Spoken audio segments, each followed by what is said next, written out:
Halo sahabat Sisi, apa kabar? Ketemu lagi dengan saya Nuri dari childrencafe.com.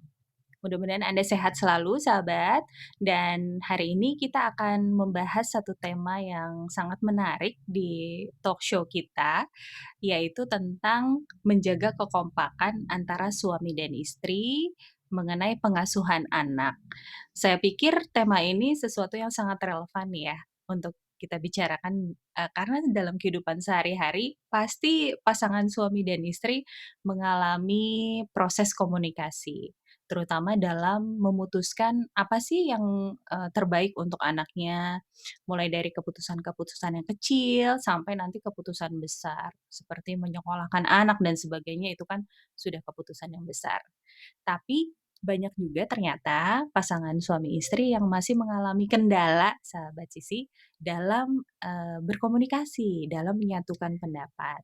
Nah, kali ini kami sudah mendatangkan, 2 orang narasumber yang, merupakan bukan seorang pasangan ya berarti ya, merupakan sepasang suami istri,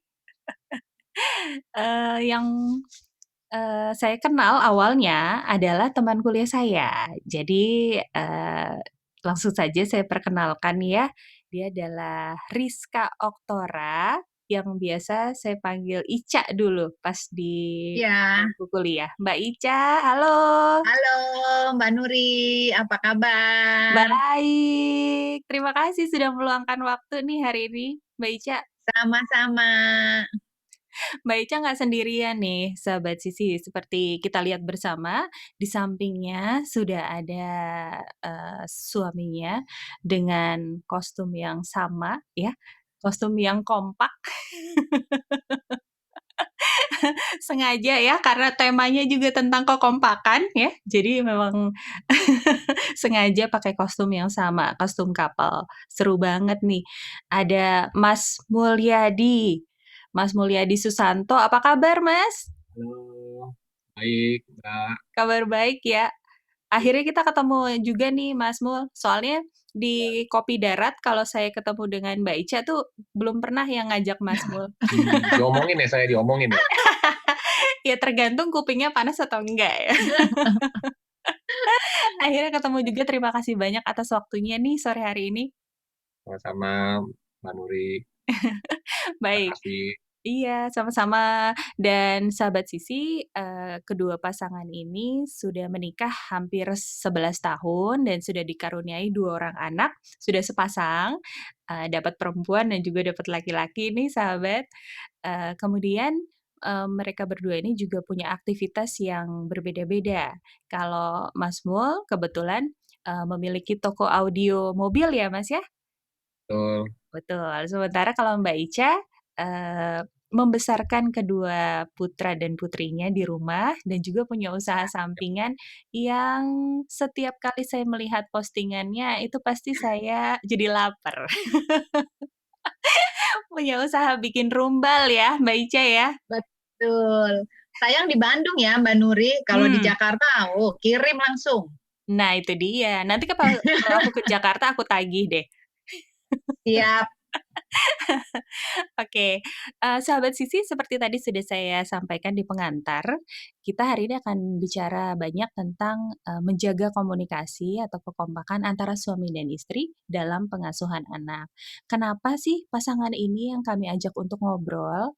Karena pasangan ini juga punya peran, yang berbeda nih sahabat, dalam keseharian mereka, yaitu sebagai fasilitator pernikahan bagi pasangan-pasangan yang akan menikah.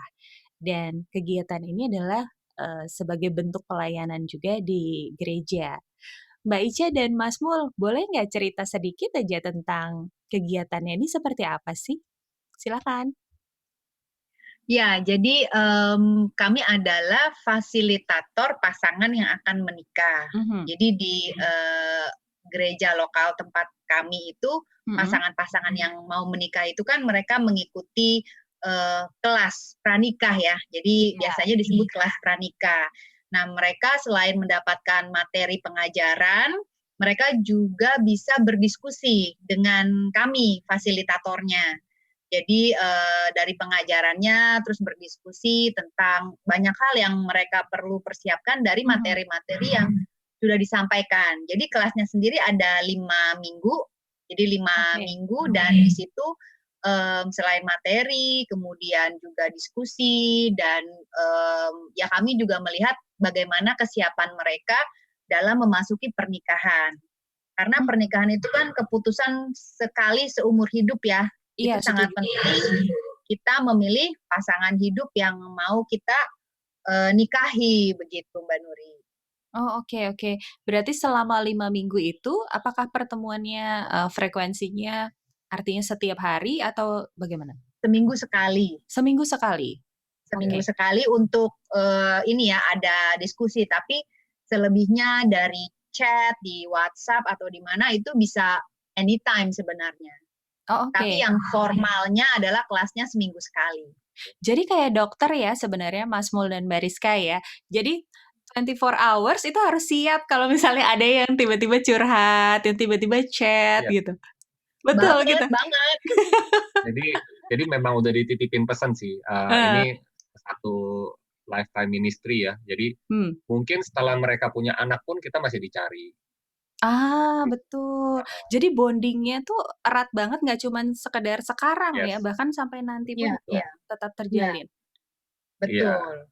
Ya, dan setelah ikut kelas ini menjelang pernikahan H-3 bulan atau 4 bulan kita private session lagi. Ada private Session lagi. private session, oke.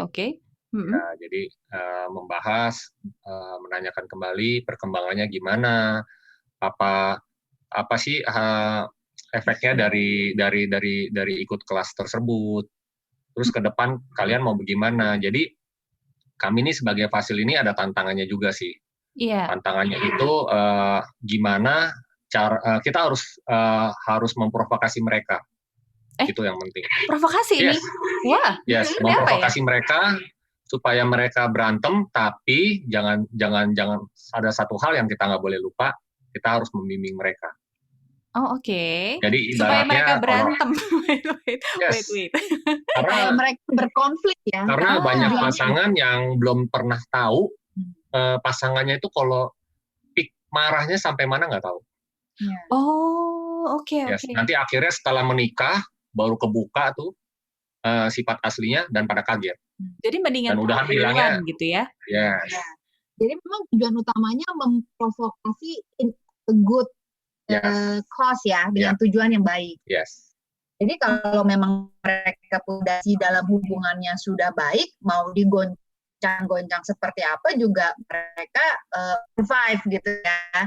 I see. Mereka harus bisa berkonflik dengan sehat itu sebenarnya.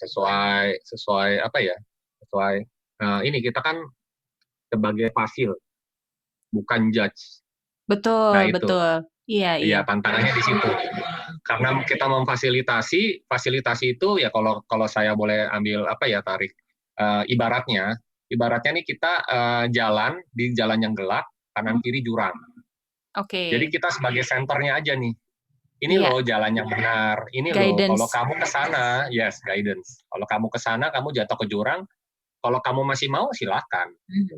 Jadi seperti itu. Jadi tantangannya memprovokasi, tapi kita harus mendampingi, membimbing. Itu yang berat. Kadang-kadang suka kebablasan. Kadang suka kebablasan. Dan pasti ngerasa tanggung jawab moralnya besar ya. Karena nanti kalau mereka ada apa-apa, aduh, apa gara-gara ngikutin saya gitu tuh sempat ada perasaan seperti itu. Betul, karena perkataan kami itu sangat didengar dan bisa diaplikasikan ke mereka. Jadi kalau kita tuh di sini di pelayanan ini kita tidak pernah balik lagi menyarankan. Oke. Jadi kalau dia tanya menurut kalian gimana, saya tanya balik, menurut kamu gimana yang benar? Gitu. Jadi intinya pertanyaan mereka kita balikin lagi, menurut mereka gimana? Dan sebenarnya mereka tuh udah tahu kok. Betul. Menjalankannya aja yang nggak tahu. Sama seperti psikolog ya, Cai ya. Jadi nggak memberikan solusi, tapi seperti membantu menguraikan masalah gitu. Yes. Betul, makanya sejak nggak kerja itu jiwa konselingnya tuh tertumpahkan banget di sini, Noy. Oh gitu. Yes, karena Jadi kan yang ada paling salurannya ya. ya yang paling tahu kan mereka sendiri sebenarnya. Betul. Hubungan mereka seperti apa mereka sendiri. Nggak perlu cari solusi buat mereka. Sebenarnya Yes. kita tuh ya mungkin lebih kayak konselor ya, tapi konselor kan biasa pernikahan, tapi ini justru yang sebelum menikah. Gitu. Ya. Oke. Baik. By the way, sudah berapa tahun menjalani peran ini? Jalan 5 tahun ya, 5 tahun. Iya. Nah, langsung aja nih berarti masuk ke pertanyaan yang ada kaitannya sama tema kita kali ini. Ya. Kenapa sih menurut Mas Mul dan juga Mbak Ica, kenapa sih pasangan yang baru akan menikah, belum nikah nih, tapi baru akan menikah, mereka sudah perlu ngomongin tentang parenting atau tentang pengasuhan? Ya. Perlu atau tidak, dan kalau perlu kenapa? Gitu. Silakan. Sangat perlu. Sangat perlu. Karena sekali mereka menikah, ya hampir sudah pasti punya anak kan. Iya. Ya mungkin ada beberapa couples yang zaman sekarang memang nggak mau punya anak, tapi kita tidak membicarakan itu. Tapi yang kita bicarakan adalah begitu menikah, kan hampir sepasti matahari terbit dari timur ya, kamu akan punya anak. Gitu. Yeah. Nah itu harus dibicarakan sejak masa pacaran. Iya. Karena potensi konfliknya tuh sangat besar kalau menurut kami di dalam mengasuh anak ya. Kenapa? Karena kita berdua itu berasal dari latar belakang keluarga, pola asuh dan pola didik dari masing-masing orang tua yang sangat berbeda, bisa jadi sangat berbeda. Iya, betul. Dan punya anak itu kan bareng-bareng ya, sama-sama, bukannya anaknya Mul doang atau anaknya aku doang gitu. Jadi dengan anak ini nih kita kita mau mengasuhnya sama-sama, kita mau didiknya sama-sama. Kalau kita nggak bicarakan itu dari awal, kita mungkin cenderung untuk memaksakan cara aku aja, karena aku terbiasa nih dari dulu dibesarkan seperti cara ini. Nah. Tapi yang kita paham itu kan ternyata sekarang kita berdua gitu loh, kita berdua cariin anak nih 1 gitu atau 2, 3 dan 4, tapi kita nih berdua gitu loh, bukannya sendiri doang. Makanya kenapa itu penting banget untuk dibicarakan sejak bahkan masih pacaran. Oke, jadi Mbak Risa sama Mas Mul juga mempraktekkan itu? Iya Mas Mul? Sejak pacaran udah ngomongin tentang rencana pengasuhan seperti apa, rencana punya anak berapa gitu? Iya. Yang pasti yang pertama jumlah anak ya. Nah, jumlah anak mau berapa? 11 biar bisa bikin klub bola. Gitu mau biasanya. 3, tapi dapatnya cuma 2 ya sudahlah. Karena dulu pas pacaran bilangnya 1. Ya. Jadi jumlah anak aja tuh bisa konflik. Ya. Jumlah mau berapa anak aja bisa konflik. Yeah. Belum lagi kalau cara asuh, ya seperti Rizka bilang tadi, ya karena kita punya latar belakang keluarga yang berbeda itu. Yeah. Itu dia. Saya dibesarkan di sekolah di mana, sedangkan Rizka sekolahnya udah berbeda. Iya. Masing-masing orang tua mau nggak anak saya maunya ya seperti saya dulu. Rizka maunya ya, seperti mama saya dong dulu sekolahnya di sini gitu. Makanya ini perlu adaptasi. Kalau menurut saya sih pernikahan itu, setelah masuk pernikahan itu ibaratnya kita membuat negara baru. Negara loh. Yes, ini ibarat negara baru yang dipimpin sama kita berdua, sekolahnya mau bagaimana, mendidik anaknya mau bagaimana, ya semua dari kita. Jangan dari mertua, kata mertua masih begini, jangan dari mama, dari pihak orang tua kita sendiri. Ya itu juga buat konflik. Makanya kita harus siap dulu, ini anak mesti bagaimana, ya sekolah di mana, mau gayanya bagaimana, ya kita harus menentukan itu dulu kalau saya ya. Oke. Jadi cinta saja tidak cukup ya untuk jadi alasan saya siap banget gitu. Jadi memang harus cintanya di film sih saya bilang.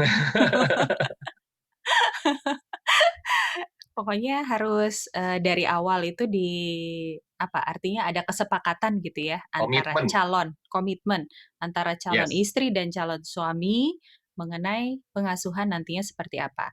Oke, Ya. Mbak Ica, apa aja sih yang biasanya dibicarakan di awal-awal nih, khusus untuk pasangan yang belum menikah? Apa saja yang sebaiknya didiskusikan, dipertimbangkan tentang parenting atau pengasuhan nanti? Mas Mo boleh menambahkan juga kok nanti ya. Ya. Sebenarnya yang paling penting ya membesarkan anak itu kan perlu yang namanya biaya. Itu sangat mutlak itu sangat fakta ya dan logika.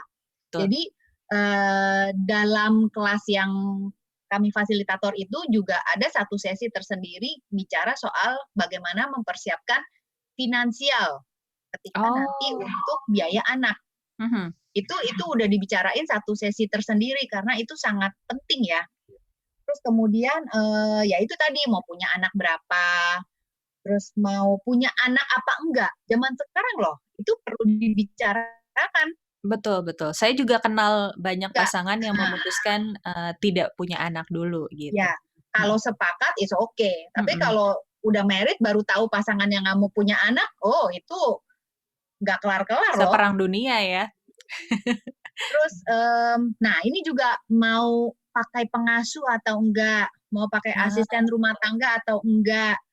Dan juga pasangan itu perlu mengkomunikasikan ekspektasi nih sama pasangannya.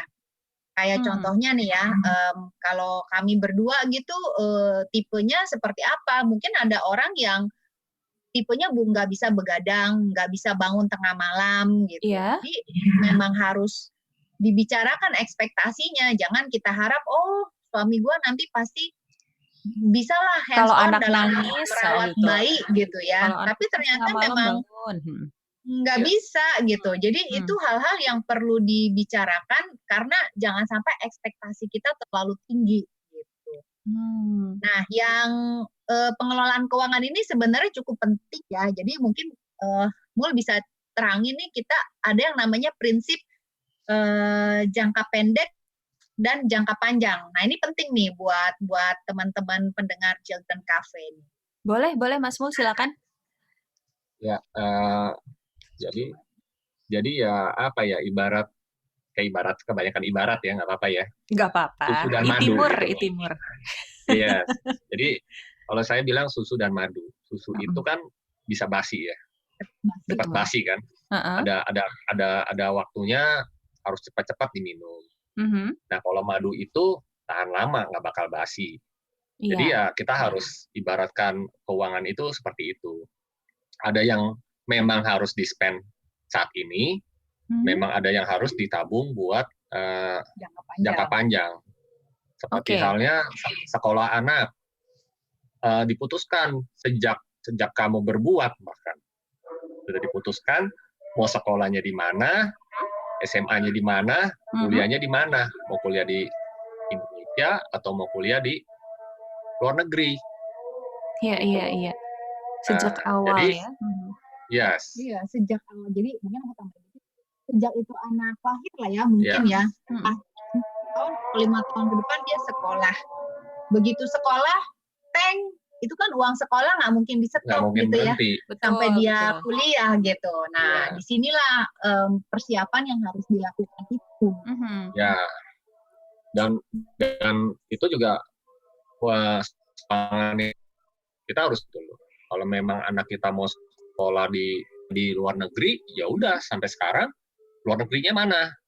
Tabungin dari sekarang gitu loh. Kalau mau Indonesia ya udah tabungin di Indonesia, mau kuliahnya di mana gitu. Nah, sedangkan kalau ya kayak susu itu lebih ke ini sih ya. Kalau kami tuh biasanya sih setiap lebaran gitu ya, jalan-jalan.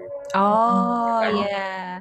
Ya kan, dan memang pergi sama anak-anak gitu loh. Ada punya waktu buat anak-anak dan ya lebih bersifat yang memang harus dihabiskan gitu loh. Untuk sekarang ya. Untuk sekarang. Iya.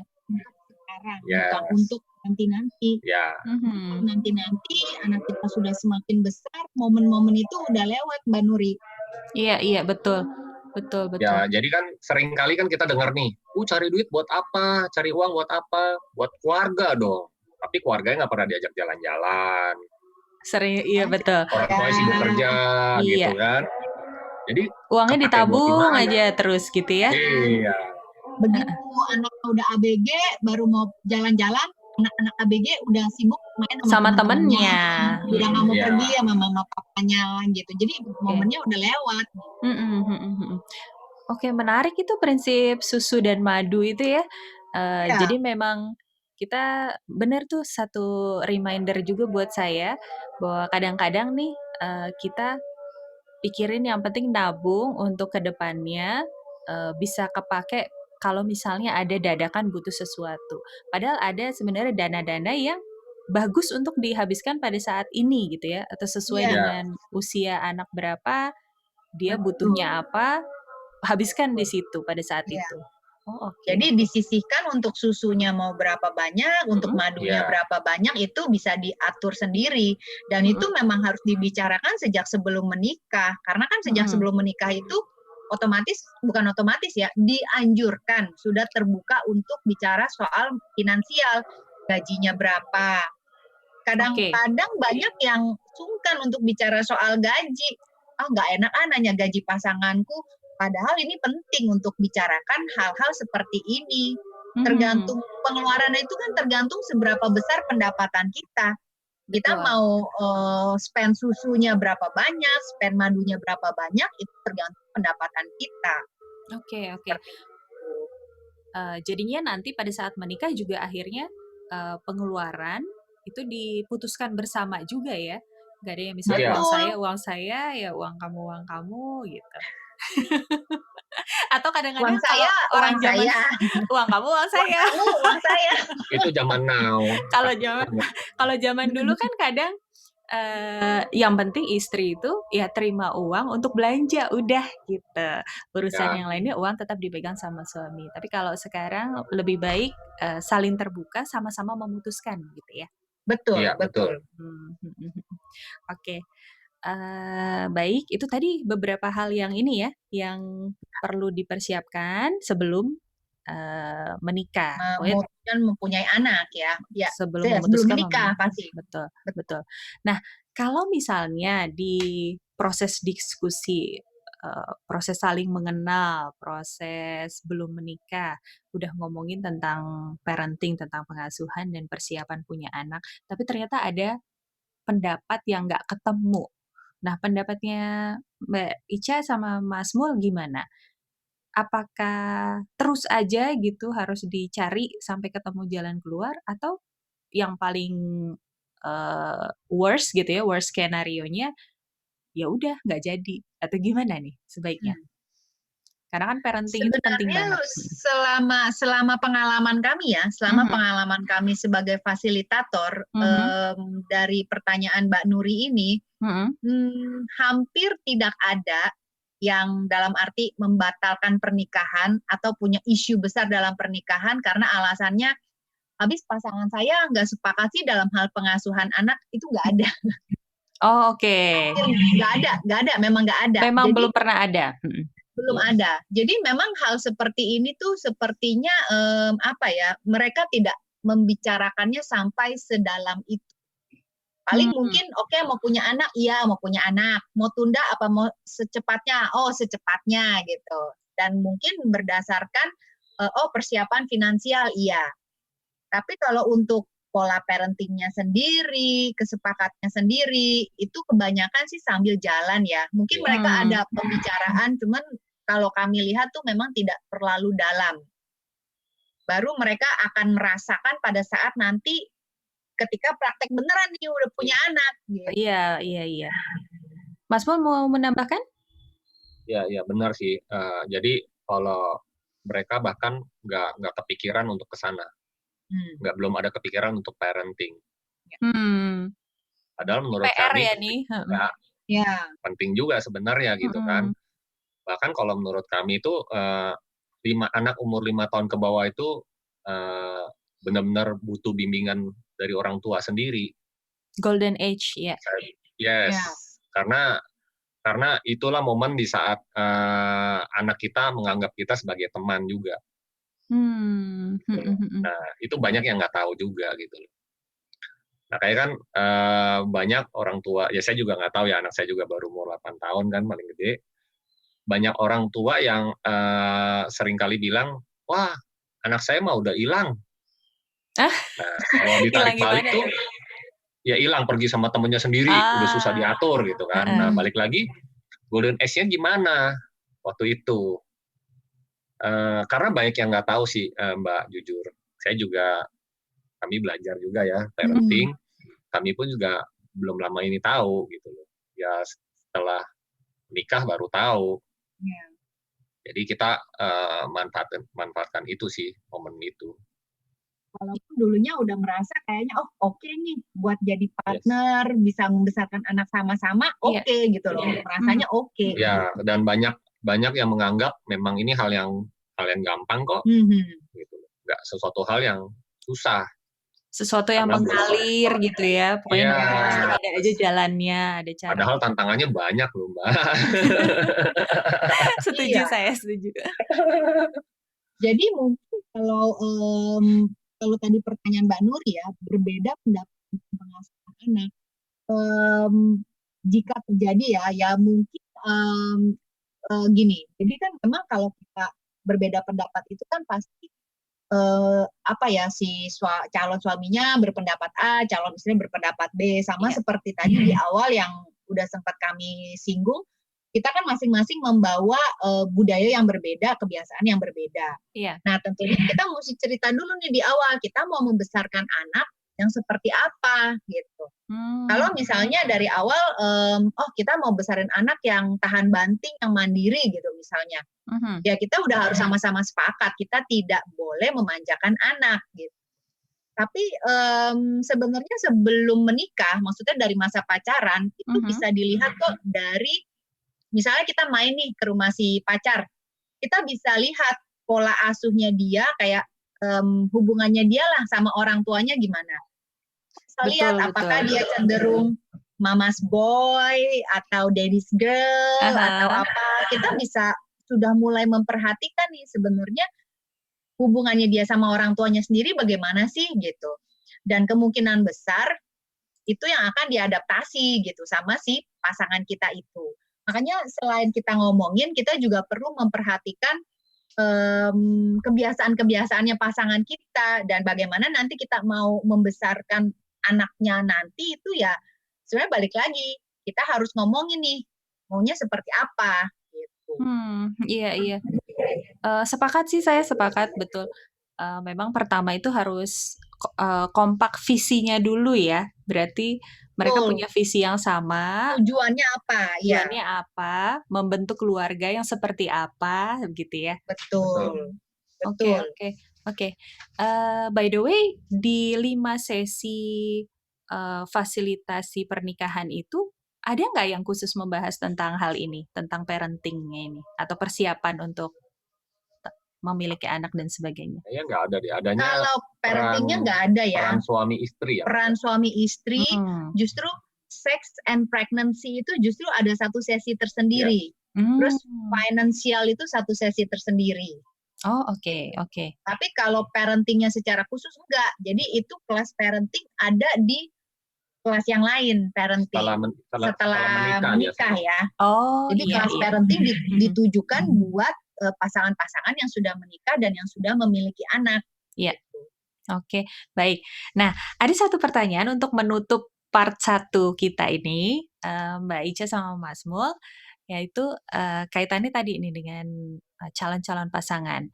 Nasihat atau himbauan atau reminder apa sih yang paling sering disampaikan untuk pasangan-pasangan atau calon suami istri yang sedang difasilitasi? Biasanya apa sih yang paling sering disampaikan dan menurut Mas Mul sama Mbak Ica tuh kunci ini? Ini nih kuncinya nih. Ini dalam hubungannya dengan betul, parenting. soal komunikasi dan parenting, betul. Ini pertanyaannya dadakan nih jadinya, ditembak langsung. Kalau saya gini, berarti perbedaan pendapat ya? Boleh. Enggak. Soal perbedaan pendapat nggak apa-apa. Pokoknya yang paling sering disampaikan. Yang paling sering kita sampaikan sebagai reminder. Untuk pasangan yang mau menikah soal parenting. Oh, soal parenting ya? Nah, kalau saya sih yang tadi aja tuh yang Mbak Nuri bilang tuh, kalau ada perbedaan pendapat bagaimana. Kalau kami sih jalaninya begini ya, jangan pernah saya yang benar, kamu yang salah. Gitu. Jadi? Pendapat saya yang benar, kamu salah. Yang ya kalau berperbedaan itu, kalau menurut saya mana yang terbaik. Gitu loh. Jadi kompromi. Jadi yes, lebih mendengarkan dulu. Oh, oke. Ya kan, Tuhan kan ciptain kita dua telinga ya, satu mulut. Jangan dibalik, jangan dua mulut satu telinga. Jadi kalau dulu saya memang orangnya dominan, jadi apa yang dia omong saya anggap salah dulu. Oh, mengakui loh. Yes, nggak apa-apa dong. Yes, kamu masa begitu sih gitu, nggak bisa gitu. Jadi makanya perbedaan pendapat itu kita harus pandang, jangan bilang salah benar. Mana yang terbaik? Didengerin dulu, oh begini, kalau menurut aku begini, gimana titik tengahnya? Kalau kami sih begitu ya, belajar itu pun proses belajar. Yeah. Terus kalau apa ya, kalau dengan hasil itu, seringkali yang saya bilang ya jangan pernah balik lagi sih, jangan pernah memenuhi ego masing-masing. Jadi jangan pernah tuh, saya maunya begini. Pokoknya begitu aja, nggak mau tahu lah kamu mau gimana, pokoknya aku harus begini. Itu kan namanya egonya sendiri. Betul. Karena pernikahan itu nggak bisa begitu. Nggak bisa memenuhi egonya sendiri. Itu aja sih. Balik lagi ya, apalagi ya, kalau kita sih kuncinya ya 3A ya. 3A itu penting. Accept, aware, accept, adapt. Boleh tuh dijelasin sedikit, Mbak Ica. Aware, pahami, accept, terima, adapt, adaptasi. Oke. Itu kuncinya. Sama berarti Mbak Ica ini satu suara sama Mas Mul, atau mau ditambahin sedikit? Jadi ya suatu hubungannya seperti itu. Harus ada aware dulu dong, kita harus tahu pasangan kita nih seperti apa sih orangnya gitu kan. Setelah tahu apa ya, pelajari gitu. Mau terima apa enggak. Kalau nggak mau terima, ya stop dari sini. Take it or leave it gitu ya. Yes. Kan harus aware dulu ya, dipahami dulu nih beda. Jadi kalau pacaran jangan cari sama-samanya doang. Justru yang perlu digali itu beda-bedanya, termasuk dalam perbedaan misalnya pola mengasuh anak itu nanti. Betul. Nah begitu udah tahu nih bedanya apa, accept. Kalau nggak mau accept, leave it gitu loh. Stop. Saya nggak bisa terima itu. Buat saya terlalu berbeda, buat saya terlalu gimana gitu. Jadi stop di situ. Kalau mau jalan, accept. Setelah accept apa? Ya harus ada proses adaptasi. Iya. Either kita yang berubah atau dia yang berubah atau ketemu di tengah-tengah gitu ya. Betul. Oke, baik. Itu betul. Mantul ini. Tips-tipsnya mantul banget. Ya, Mas Mul, Mbak Rizka, dan juga sahabat Sisi, kita sudah sampai di akhir part pertama atau part ke-1. Nanti kita akan balik lagi di bagian yang kedua. Jadi Anda jangan kemana-mana. Oh, jangan lupa juga silahkan tinggalkan jejak dengan berkomentar di bawah, atau like, atau share, dan jangan lupa juga subscribe. Oke? Mbak Ica, Mas Mul jangan kemana-mana ya. Kita balik lagi nanti. Dah. Ya, bye.